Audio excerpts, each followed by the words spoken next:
Sir, ഈ നയപ്രഖ്യാപനത്തിന് നന്ദി പ്രമേയം അവതരിപ്പിച്ച അതിനെ പൂർണ്ണമായി ഞാൻ പിന്തുണയ്ക്കുകയാണ്. ഈ ഗവൺമെന്റ് കഴിഞ്ഞ 4.5 വർഷക്കാലം നടത്തിയ പ്രവർത്തനങ്ങളും ഇനി നടത്താനിരിക്കുന്ന പ്രവർത്തനങ്ങൾക്ക് തുടക്കം കുറിക്കാനും വേണ്ട നയമാണ് ഇവിടെ വ്യക്തമാക്കിയത്. ഈ ഗവൺമെന്റിനെ കുറിച്ച് വെല്ലുവിളികൾ ഒരുപാടുണ്ടായ ഗവൺമെന്റ് എന്നല്ല ചരിത്രം വിലയിരുത്തുക. വെല്ലുവിളികളെ എങ്ങനെ മികച്ച രീതിയിൽ അത് ഏറ്റെടുത്തുകൊണ്ട് തരണം ചെയ്തുകൊണ്ട് ഏറ്റവും നന്നായി അതിജീവിച്ച ഗവൺമെന്റ് എന്നായിരിക്കും ചരിത്രം ഈ ഗവൺമെന്റിനെ വിലയിരുത്തുക. സർ, നിരവധിയായിട്ടുള്ള വെല്ലുവിളികൾ, 2 പ്രളയങ്ങൾ, ഓഖി, നിപ, ഇത് കണ്ടപ്പോ ഇനിയും കൂടുതൽ ദുരന്തങ്ങൾ വരികയും ആ ദുരന്തങ്ങളിൽ നിന്ന് വലിയ നേട്ടങ്ങൾ ഉണ്ടാക്കാമെന്ന് സ്വപ്നം കണ്ട പലരുമുണ്ട്. എന്നാൽ ഈ പ്രതിസന്ധി ഘട്ടത്തിലൊക്കെ ജനങ്ങളുടെ കൂടെ നിന്നുകൊണ്ട് ലോകത്ത് തന്നെ മാതൃകയായിട്ടുള്ള രീതിയിലുള്ള പ്രവർത്തനങ്ങളാണ് ഇടതുപക്ഷ ജനാധിപത്യ മുന്നണിയുടെ ഗവൺമെന്റ് ഉണ്ടാക്കിയിട്ടുള്ളത്. അതിനൊരു കാരണമുണ്ട്. ഈ ഗവൺമെന്റിന് ഒരു കൃത്യമായ കാഴ്ചപ്പാടുണ്ട്. ആ കാഴ്ചപ്പാടാണ് പ്രകടന പത്രികയിൽ അവതരിപ്പിച്ചത്. അത് ജനങ്ങളുടെ മുൻപിൽ അവതരിപ്പിക്കുക മാത്രമല്ല, ആ കാഴ്ചപ്പാട് നടപ്പിലാക്കാനുള്ള ഇച്ഛാശക്തി വേണം. അങ്ങനെ ഇച്ഛാശക്തി ഉണ്ട് എന്ന് ഈ സർക്കാരിനെ എതിർക്കുന്നവരെ കൊണ്ടുകൂടി പറയിപ്പിച്ച ഒരു ഗവൺമെന്റ് കൂടിയാണ് ഇടതുപക്ഷ ഗവൺമെന്റ്. ഗെയിൽ പൈപ്പ് ലൈൻ അടക്കമുള്ള ഗ്യാസ് കൊണ്ടുപോകാൻ തുടങ്ങി. ഗെയിൽ പൈപ്പ് ലൈനിൽ വഴി അത് ഉദ്ഘാടനം ചെയ്തു. അത് നടക്കാൻ പോകുന്നില്ല എന്ന് പറഞ്ഞതാണ്. വൈറ്റില കുണ്ടന്നൂർ പാലമടക്കമുള്ള നിരവധിയായിട്ടുള്ള വികസന പദ്ധതികൾ, ട്രാൻസ്ക്രിപ്റ്റ് പദ്ധതികൾ അടക്കമുള്ള പദ്ധതികൾ നടപ്പിലാകില്ല എന്ന് പറഞ്ഞ പദ്ധതികളെല്ലാം നടപ്പിലാക്കാനുള്ള ഇച്ഛാശക്തി ഉണ്ട് എന്ന് ഈ ഗവൺമെന്റ് കാണിച്ചു. ഇച്ഛാശക്തി മാത്രമല്ല സർ ഈ ഗവൺമെന്റിന്റെ പ്രത്യേകത. ഇച്ഛാശക്തിയും കാഴ്ചപ്പാടും മാത്രമുണ്ടായാൽ മാത്രം പദ്ധതികൾ നടപ്പിലാക്കാൻ കഴിയില്ല. പദ്ധതികൾ നടപ്പിലാക്കാൻ അതിനു വേണ്ട റിസോഴ്സസ്, പ്രത്യേകിച്ച് പണം, അത് ലഭ്യമാക്കാനുള്ള കഴിവ് കൂടി ഉണ്ടാകണം. അത്തരത്തിലുള്ള കഴിവ് കൂടെയുള്ള ഒരു ഗവൺമെന്റാണ്. അതുകൊണ്ടാണ് കിഫ്ബി വഴി 56,000-ഓളം കോടി രൂപയുടെ പദ്ധതികൾ കേരളത്തിൽ നടപ്പിലാക്കാൻ കഴിഞ്ഞത്. അന്ന് കിഫ്ബിയുടെ കാര്യം പറയുമ്പോൾ മലർപ്പൊടിക്കാരന്റെ സ്വപ്നമാണ് കിഫ്ബി, ഒരിക്കലും നടക്കാൻ പോകുന്നില്ല എന്ന് ഈ നിയമസഭയിൽ വെച്ച് അവതരിപ്പിച്ച പല യുവ നേതാക്കളെ കൊണ്ടും ആ കിഫ്ബിയുടെ പദ്ധതി കൂടുതൽ മെച്ചപ്പെട്ട രീതിയിൽ കൂടുതൽ പദ്ധതികൾ എന്റെ മണ്ഡലത്തിൽ നടപ്പിലാക്കണമെന്ന് പറഞ്ഞുകൊണ്ട് ഇവിടെ പ്രമേയങ്ങളും ഇവിടെ സബ്മിഷനുകളും അവതരിപ്പിക്കുന്ന രീതിയിലേക്ക് വരികയും കിഫ്ബിയുടെ പദ്ധതിക്ക് വേണ്ടി ക്യൂ നിൽക്കുന്ന രീതിയിലേക്ക് വന്നപ്പോൾ ഒരു കാര്യം മാത്രമാണ് പറയാനുള്ളത്. നിങ്ങൾക്ക് മലർപ്പൊടിക്കാരന്റെ സ്വപ്നമാണെന്ന് തോന്നുന്ന പദ്ധതികൾ യാഥാർത്ഥ്യമാക്കി കാണിക്കുന്ന ഇച്ഛാശക്തിയുടെ പേരാണ് ഇടതുപക്ഷ ഗവൺമെന്റ് എന്ന്. സർ, ഈ ഗവൺമെന്റ് അചഞ്ചലമായ മതനിരപേക്ഷത ഉയർത്തിപ്പിടിക്കുന്ന ഗവൺമെന്റാണ്. ഈ ഗവൺമെന്റിനെ കുറിച്ച് വർഗീയമായ ധ്രുവീകരണത്തിന്റെ പേര് പറഞ്ഞുകൊണ്ട് ഇവിടെ പലതരത്തിലുള്ള വാക്കുകൾ പറഞ്ഞു. ഇടതുപക്ഷ ഗവൺമെന്റിന്റെ പ്രത്യേകത അചഞ്ചലമായ മതനിരപേക്ഷത കാത്തു സൂക്ഷിച്ചുകൊണ്ട് എല്ലാ വിഭാഗം ജനങ്ങളെയും പരിഗണിച്ചുകൊണ്ട് നിൽക്കുന്ന ഒരു ഗവൺമെന്റാണ്. ഈ ഗവൺമെന്റ് ക്ഷേമ പദ്ധതികൾ സാധാരണക്കാരനും പാവപ്പെട്ടവനും എല്ലാവർക്കും ക്ഷേമ പദ്ധതികൾ എത്തിക്കുന്ന ഗവൺമെന്റാണ്. വളരെ മികച്ച രീതിയിലുള്ള വികസന പ്രവർത്തനങ്ങൾ നടത്തുന്ന ഗവൺമെന്റാണ്. നിങ്ങൾക്കറിയില്ലേ, വ്യാജ പ്രചരണങ്ങളെയും അതോടൊപ്പം തന്നെ ഇത്തരത്തിലുള്ള നുണകളെയും ഒക്കെ അതിജീവിച്ച് അവിശ്വാസ പ്രമേയത്തെ പ്രോഗ്രസ് റിപ്പോർട്ട് കൊണ്ട് നേരിട്ട ചരിത്രത്തിലെ ഏക ഗവൺമെന്റാണ് ഇടതുപക്ഷ ഗവൺമെന്റ്, സഖാവ് പിണറായി വിജയൻ നയിക്കുന്ന ഗവൺമെന്റ് എന്ന് പറയാൻ ആഗ്രഹിക്കുകയാണ്. ഒരു കാര്യം അറിയില്ലേ, നിങ്ങൾ അടുത്ത തെരഞ്ഞെടുപ്പിൽ ജയിക്കും, UDF അധികാരത്തിൽ വരും എന്നൊക്കെ പറഞ്ഞുകൊണ്ട് വലിയ രീതിയിൽ ആത്മവിശ്വാസം ഇല്ലാതെ സംസാരിക്കുന്ന പലരെയും ഞാൻ ഇവിടെ കണ്ടു. ഒരു കാര്യം മാത്രമേ പറയാനുള്ളൂ. 5 വർഷക്കാലം ലോഡ് ഷെഡിംഗ് ഇല്ലാതെ, യാതൊരു തരത്തിലും പവർ കട്ടില്ലാതെ, ഇരുട്ടിലാക്കാതെ ഈ നാടിനെ വെളിച്ചത്തോടെ കാത്തിട്ട് ഊർജ്ജ സംരക്ഷണ അവാർഡ് നേടിയ ഗവൺമെന്റാണ് ഞങ്ങളുടെ ഗവൺമെന്റ്. അതുകൊണ്ട് വീണ്ടും ഇരുട്ടിലേക്ക് പോകാൻ കേരള ജനത ആഗ്രഹിക്കില്ല എന്ന് ഞങ്ങൾക്ക് ഉറപ്പുണ്ട്. എല്ലാവർക്കും പാർപ്പിടം എന്ന സ്വപ്നം, ഞാൻ നേരത്തെ പറഞ്ഞില്ലേ, കാഴ്ചപ്പാടുണ്ട്. എല്ലാവർക്കും പാർപ്പിടം വേണം, എല്ലാവർക്കും കുടിവെള്ളം എത്തണം, എല്ലാവർക്കും വിദ്യാഭ്യാസം വേണം. ഈ കാഴ്ചപ്പാടുകൾ മാത്രമായില്ല, എല്ലാവർക്കും വീട് എന്ന സ്വപ്നം എങ്ങനെ ഉണ്ടാക്കാം, അതാണ് ലൈഫ് പദ്ധതി. ആദ്യം പൂർണ്ണമായി വീട് കംപ്ലീറ്റ് ചെയ്യാത്ത ഇൻകംപ്ലീറ്റ് ആയിട്ടുള്ള വീടുകൾ, അതിനു വേണ്ടി ഫണ്ട് അനുവദിച്ച് പൂർണ്ണമായി അത്തരത്തിലുള്ള വീടുകൾ നവീകരിച്ചു കഴിഞ്ഞു. 2ാം ഘട്ടത്തിൽ സ്ഥലമുണ്ട്, വീടില്ലാത്തവർക്ക് വീട് ലഭ്യമാക്കാനുള്ള നടപടി സ്വീകരിച്ചു. അതും ഏതാണ്ട് പൂർത്തീകരണത്തിലെത്തുന്നു. മൂന്നാം ഘട്ടത്തിൽ നിങ്ങൾ സ്വപ്നം പോലും കാണാത്ത പദ്ധതിയാണ് ഫ്ളാറ്റ് നിർമ്മിച്ചുകൊണ്ട് ഈ നാട്ടിൽ ഭൂമിയില്ലാത്ത ഓരോ മനുഷ്യനും അവന്റെ സ്വപ്നമായിട്ടുള്ള വീട് അത് യാഥാർത്ഥ്യമാക്കാനുള്ള പദ്ധതി.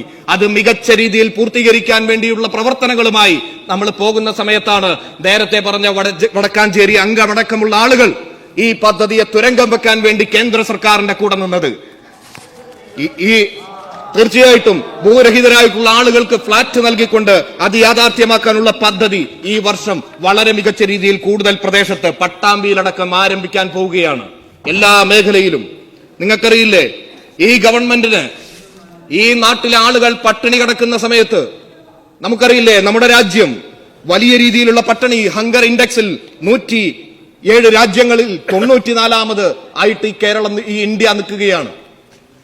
വലിയ പട്ടിണിയിലേക്ക് നമ്മുടെ രാജ്യം ലോക്ക്ഡൌണിന്റെ ശേഷം മാറിക്കൊണ്ടിരിക്കുമ്പോൾ ഈ ഇന്ത്യയിലെ മറ്റു സംസ്ഥാന സർക്കാരുകളൊന്നും തന്നെ നല്ല പദ്ധതികൾ പ്രഖ്യാപിക്കാത്ത സമയത്താണ് ആദ്യമായി ഇന്ത്യയിൽ ഒരു സംസ്ഥാന ഗവൺമെന്റ് കേന്ദ്ര സർക്കാർ പ്രഖ്യാപിക്കുന്നതിന് മുമ്പ് 20,000 കോടിയുടെ ഒരു പാക്കേജ് പ്രഖ്യാപിച്ചത്. ഈ കേരളത്തിൽ ഒരാൾ പോലും പട്ടിണി കിടക്കരുത് എന്ന് മനസ്സിലാക്കിക്കൊണ്ട് ഭക്ഷ്യധാന്യ കിറ്റ് മാസങ്ങളായി വീടുകളിൽ എത്തിക്കുമ്പോൾ അതിന് വലിയൊരു എഫേർട്ട് ഉണ്ട്. ഞാൻ അതിനുവേണ്ടി കൃത്യമായി പാക്ക് ചെയ്ത് അത് വീട്ടിലേക്ക് എത്തിക്കാൻ വേണ്ടി പ്രവർത്തിക്കുന്ന ഓരോരുത്തരും ഞാൻ അഭിനന്ദിക്കുകയാണ്. അങ്ങനെ പ്രവർത്തിക്കുമ്പോൾ ഏതെങ്കിലും പാക്കില് 1 ഗ്രാം കുറഞ്ഞിട്ടുണ്ടോ എന്ന് നോക്കാൻ പോകുന്ന എത്ര മോശമായിട്ടുള്ള പ്രവർത്തനമാണ് പ്രതിപക്ഷത്തിന്റെ പ്രവർത്തനത്തിൽ നിന്നത്. നിങ്ങൾ പൊതുവിതരണ സംവിധാനം എത്ര മെച്ചപ്പെട്ടാണ് പോയത് നിങ്ങൾക്കറിയില്ലേ? 5 വർഷത്തെ പഴയ 5 വർഷക്കാലം തിരിച്ചു വരണമെന്നാണോ പറയുന്നത്? ഇന്ന് റേഷൻ കടകളിലേക്ക് നോക്കൂ, അഴിമതിയില്ല. എത്ര മാന്യമായിട്ടാണ് ആളുകൾക്ക് അവർക്ക് ലഭ്യമാകേണ്ട അവകാശപ്പെട്ട സാധനങ്ങൾ ലഭ്യമാകുന്നത്, പട്ടിണിയില്ലാതെ മെച്ചപ്പെട്ട രീതിയിലേക്ക് പോകുന്നത്. ഈ നാട് നിങ്ങൾക്കറിയില്ലേ, വിദ്യാഭ്യാസം ലോക്ക്ഡൌണിന്റെ കാലത്ത് പാവപ്പെട്ടവന് വിദ്യാഭ്യാസം ലഭ്യമാക്കാൻ കൈറ്റിന്റെ ഭാഗമായിക്കൊണ്ട് എത്ര മികച്ച രീതിയിലാണ് ഓൺലൈൻ വിദ്യാഭ്യാസം വിക്ടേഴ്സ് ചാനൽ വഴി നടപ്പിലാക്കിയത്. ഇന്ത്യയിലെ മറ്റ് സംസ്ഥാനങ്ങളെല്ലാം പകച്ചു നിന്ന സമയത്താണ് ഈ കേരളത്തിലെ ഗവൺമെന്റ് മികച്ച രീതിയിൽ കുട്ടികളുടെ അധ്യയന വർഷവും പരീക്ഷയും നടത്തിക്കൊണ്ട് മാതൃകയായത്. അവരുടെ പരീക്ഷ മുടക്കാനുള്ള ശ്രമങ്ങളാണ് നിങ്ങൾ നടത്തിയത്. അതിനെയെല്ലാം അതിജീവിച്ചുകൊണ്ടാണ് ഈ നാട്ടിലെ വിദ്യാർത്ഥികൾക്ക് മികച്ച സൗകര്യങ്ങൾ ഒരുക്കിയത്. 2000-ലധികം വരുന്ന സ്കൂളുകളിൽ ഏറ്റവും മികച്ച കെട്ടിടങ്ങൾ വന്ന ഒരു കാലഘട്ടമാണ് ഇടതുപക്ഷ ജനാധിപത്യ മുന്നണിയുടെ കാലഘട്ടം. ഓർമ്മയുണ്ടോ UDF-ന്റെ കാലത്ത് എന്തായിരുന്നു സ്കൂളുകളുടെ അവസ്ഥ? അഭിമാനത്തോടുകൂടി പറയാൻ പറ്റും, പട്ടാമ്പി മണ്ഡലത്തിലടക്കം കേരളത്തിലെ എല്ലാ മണ്ഡലത്തിലും പ്രതിപക്ഷ മണ്ഡലങ്ങളിലടക്കം എല്ലാ വിദ്യാലയങ്ങളും മികച്ച സൗകര്യങ്ങളോടെ ഏറ്റവും മികച്ച കെട്ടിടങ്ങൾ വന്ന ഒരു കാലഘട്ടം. അത് വേണ്ടെന്ന് പറയാൻ ഈ നാട്ടിലെ സാധാരണക്കാരന് പറ്റുമോ? UDF-ന്റെ കാലത്ത് 4.25 ലക്ഷം ആളുകളാണ് സർക്കാർ വിദ്യാലയങ്ങളിൽ നിന്ന് പോയത്. എന്നാൽ 6.5 ലക്ഷം കുട്ടികളാണ് വളരെ മികച്ച സൗകര്യങ്ങൾ ഒരുക്കിക്കൊണ്ട് ഇടതുപക്ഷത്തിന്റെ സമയത്ത് ആരെയും ആനയിച്ച് വിളിക്കാതെ തന്നെ ഇടതു സർക്കാരിന്റെ ഭരണത്തിന്റെ മികവിന്റെ ഭാഗമായി കുട്ടികൾ കടന്നു വന്നത്. ഇതൊന്നും നമുക്ക് മറക്കാൻ പറ്റില്ല. നീതി ആയോഗ് അടക്കമുള്ള ഈ കേന്ദ്രത്തിന്റെ ഏജൻസികൾ കേരളത്തിലെ ഭരണത്തെക്കുറിച്ച്, കേരളത്തിൽ നിങ്ങൾക്കറിയില്ലേ, സസ്റ്റൈനബിൾ ഡെവലപ്മെന്റ് ഗോളിൽ കേരളം 1ാമതായി വീണ്ടും നിൽക്കുന്നു. ഭരണത്തിൽ മികച്ചു നിൽക്കുന്നു കേരളം. ആരോഗ്യ മേഖലയിൽ കോവിഡിന്റെ കാലത്ത് പ്രവർത്തനങ്ങൾ, ഇവിടെ പലരും പറഞ്ഞു ടെസ്റ്റ് പോസിറ്റിവിറ്റി വർദ്ധിച്ചിരിക്കുകയാണ്, അതുകൊണ്ട് കോവിഡ് പ്രവർത്തനങ്ങൾ കേരളത്തിൽ മോശമാണ് എന്ന്. ഏറ്റവും കൂടുതൽ ടെസ്റ്റ് നടക്കുന്നു. ടെസ്റ്റ് പോസിറ്റിവിറ്റി ഉണ്ടാകുമ്പോഴും ഒരു കാര്യം നിങ്ങൾ അറിയണം, ഇന്ത്യയിലെ മറ്റു സംസ്ഥാനങ്ങളിൽ നിന്ന് വ്യത്യസ്തമായി ഇത്രയും ടെസ്റ്റ് പോസിറ്റിവിറ്റി ഉണ്ടായിട്ടും മരണനിരക്ക് ഇപ്പോഴും കുറഞ്ഞു നിൽക്കുന്ന കേരളമാണ് ഇന്ത്യയിൽ ഏറ്റവും മരണനിരക്ക് കുറഞ്ഞത് എന്ന് നിങ്ങൾ കാണാതിരിക്കാൻ പറ്റില്ല.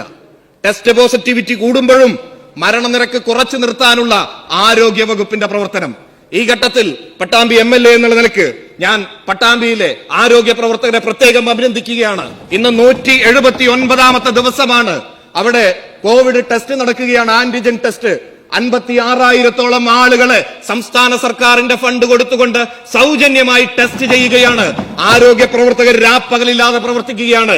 നാളെ 180ാമത്തെ ദിവസത്തിലേക്ക് കടക്കുകയാണ് ഡോക്ടർ സിദ്ദീഖിന്റെ നേതൃത്വത്തിൽ. ഇങ്ങനെ ഓരോ മേഖലയിലും എത്ര മികച്ച പ്രവർത്തനങ്ങളാണ് ആരോഗ്യ മേഖലയിൽ. നിങ്ങൾക്കറിയില്ലേ എത്ര മികച്ച സൗകര്യങ്ങൾ കുടുംബാരോഗ്യ കേന്ദ്രങ്ങളാക്കി ഉയർത്തുകടക്കമുള്ള കാര്യങ്ങൾ. സമയം കുറഞ്ഞതുകൊണ്ട് ഞാൻ പറയുന്നില്ല. നമ്മുടെ രാജ്യത്ത് രാജ്യവ്യാപകമായി കർഷകർ, നമുക്ക് അന്നം തരുന്ന കർഷകർ സമരത്തിലാണ്. നമുക്ക് അന്നം തരുന്ന കർഷകർ അവർ തെരുവുകളിൽ സമരം ചെയ്യുകയാണ്. അതിശൈത്യത്തെ വകവെക്കാതെ സമരം ചെയ്യുമ്പോൾ അതിൽ പലരും മരിച്ചു വീഴുകയാണ്. ഈ ഘട്ടത്തിൽ രാജ്യത്തിന്റെ പ്രധാനപ്പെട്ട പ്രതിപക്ഷം എന്ന് പറയുന്ന കോൺഗ്രസിന്റെ അധ്യക്ഷനാകേണ്ട ആളായിട്ട് പോലും, പ്രധാനമന്ത്രി സ്ഥാനാർത്ഥിയായിരുന്ന ആളായിട്ട് പോലും രാഹുൽ ഗാന്ധി അടക്കമുള്ളവർ അവിടെ ഇല്ല. ഇത് ഷെയ്മല്ലേ? ഈ രാജ്യത്ത് ഏറ്റവും വലിയ പ്രതിസന്ധിയിലൂടെ രാജ്യം കടന്നു പോകുമ്പോൾ, ഈ രാജ്യത്ത് CAA അടക്കമുള്ളത് നടപ്പിലാക്കാൻ നിൽക്കുന്ന സമയത്ത് മതന്യൂനപക്ഷങ്ങൾ അടക്കമുള്ളവർ ഏറ്റവും വലിയ വെല്ലുവിളികളിലേക്ക് പോയ ഈ സമയത്ത് നിങ്ങൾക്കറിയില്ലേ, ഇപ്പൊ സിദ്ദീഖ് കാപ്പൻ അടക്കമുള്ളവരുടെ കാര്യങ്ങൾ നിങ്ങൾ പറഞ്ഞു. സിദ്ദീഖ് കാപ്പൻ അടക്കം ഒരുപാട് പേര് തടവിൽ കിടക്കുകയാണ്, സഞ്ജീവ് ഭട്ട് അടക്കം, അതോടൊപ്പം തന്നെ സായിബാബ, GN സായിബാബ അടക്കം, വരവറാവു അടക്കമുള്ള നിരവധി പേര് ജയിലിലാണ്. ഇവരെയൊക്കെ ജയിലിലിട്ടിരിക്കുന്നത് മാറ്റം വരണമെങ്കിൽ കേന്ദ്രത്തിൽ അതിശക്തമായ സമ്മർദ്ദം ചെലുത്തേണ്ടതുണ്ട്. എന്നാൽ അതിനുവേണ്ട നടപടി സ്വീകരിക്കാതെ മതന്യൂനപക്ഷങ്ങൾ വെല്ലുവിളിക്കപ്പെടുമ്പോൾ, എല്ലാ വിഭാഗം ജനങ്ങളും അന്നം തരുന്ന കർഷകരും വെല്ലുവിളിക്കപ്പെടുന്ന ഈ സമയത്ത് ആ പാർലമെന്റിലേക്ക് 18 പേരെ കേരളത്തിലെ ജനത വിശ്വാസത്തോടെ അയച്ചിട്ട് അവിടെ പാർലമെന്റിൽ നോക്കി പ്രധാനമന്ത്രിയോട് നേരിട്ട് കൈച്ചൂണ്ടി വർത്താനം പറയേണ്ട സമയത്ത് ആ പാർലമെന്റ് പദം രാജിവെച്ച് കേരളത്തിൽ അധികാരത്തിന് വേണ്ടി വരാൻ നിൽക്കുന്ന MP മാരടക്കമുള്ളവരാണ് നിങ്ങളുടെ കൂട്ടത്തിലുള്ളത്. ആത്മാർത്ഥതയില്ലാത്ത ആളുകൾ. കേന്ദ്ര അന്വേഷണ ഏജൻസികളെ കുറിച്ച് നിങ്ങൾക്കറിയില്ലേ? BJPയിൽ കോൺഗ്രസിൽ നിന്ന് അന്വേഷണം നേരിടുമ്പോൾ BJPയിലേക്ക് പോയ എത്ര പേരെയാണ് അന്വേഷണം ഒഴിവാക്കിയത്? നാരായണ റാണയടക്കം, DK ശിവകുമാർ അടക്കമുള്ളവർക്കെതിരെ, അതുപോലെ ചിദംബരത്തിനെതിരെ, ഇങ്ങനെ നിരവധി ആളുകൾക്കെതിരെ, എന്തിലധികം രാഹുൽ ഗാന്ധിക്കെതിരെ, സോണിയാഗാന്ധിക്കെതിരെയൊക്കെ കേന്ദ്ര ഏജൻസികൾ വരുമ്പോൾ അതിനെതിരായി ശക്തമായി കേന്ദ്ര നേതൃത്വം കൊടുക്കുമ്പോൾ ഇടതുപക്ഷത്തിന്റെ വിരുദ്ധത കാരണം നിങ്ങൾ ആ കേന്ദ്ര സർക്കാരിന്റെ കൂടെ നിന്നുകൊണ്ട് അധികാരത്തിലിരിക്കുന്ന ഗവൺമെന്റിനെ അട്ടിമറിക്കാനുള്ള ശ്രമത്തിന് കൂടെ നിൽക്കുകയാണ്. നിങ്ങൾ അറിയണം സ്വർണ്ണക്കടത്തിന്റെ കാര്യം. ഇവിടെ സ്വർണ്ണക്കടത്ത് പിടിക്കപ്പെട്ടപ്പോൾ ഒരു ജ്വല്ലറി നടത്തിയിരുന്ന ആളുണ്ട്, ഈ നിയമസഭയിലുള്ള ആള്. ജ്വല്ലറിയിലേക്കുള്ള സ്വർണം നനച്ചപ്പോ സ്വന്തം പാർട്ടിക്കാർ കേസ് കൊടുത്തു, അവരെ ഇപ്പൊ ജയിലിലാണ്. ഞാൻ ആളെ പേര് പറയുന്നില്ല. ഈ സ്വർണ്ണക്കടത്തിന്റെ കാര്യം പറയുമ്പോൾ ആരാണ് സ്വർണം കടത്തിയത്? എവിടെന്നാണ് കടത്തിയത്? അതെങ്ങോട്ടാണ് കടത്തിയത്? ഇത്ര കാലമായിട്ടും അന്വേഷണം നടത്തിയിട്ടില്ല സർ. ആരെ രക്ഷിക്കാനാണ്? മാപ്പ് സാക്ഷിയാക്കിയിരിക്കുന്നു മുഖ്യപ്രതിയായ BJPക്കാരനെ. സർ, ഈ കേസിൽ സ്വപ്ന സുരേഷ് എന്ന് പറയുന്ന ഒരു വ്യക്തി, ആ വ്യക്തി ബാംഗ്ലൂരിലേക്ക് പോകുമ്പോ ജാമ്യാപേക്ഷയ്ക്ക് വേണ്ടി ഹാജരായ വക്കീലാണ് ഇന്ന് കസ്റ്റംസിന്റെ വക്കീല്. നിങ്ങൾ തിരിച്ചറിയണ്ടേ ഏതൊക്കെ തരത്തിലാണ് ഇവിടെ ഈ രാജ്യത്ത് ഇത്തരത്തിലുള്ള കാര്യങ്ങൾ നടക്കുന്നത്? അന്വേഷണ ഏജൻസികൾക്ക് നിങ്ങൾ കുഴലൂത്തുകാരാകുമ്പോൾ ഒരു കാര്യം അറിയുക, ഇന്ന് ഞങ്ങളല്ലെങ്കിൽ നാളെ നിങ്ങളുടെ വീട്ടുമുപ്പിലേക്ക് അവരോരോരുത്തരും വരും.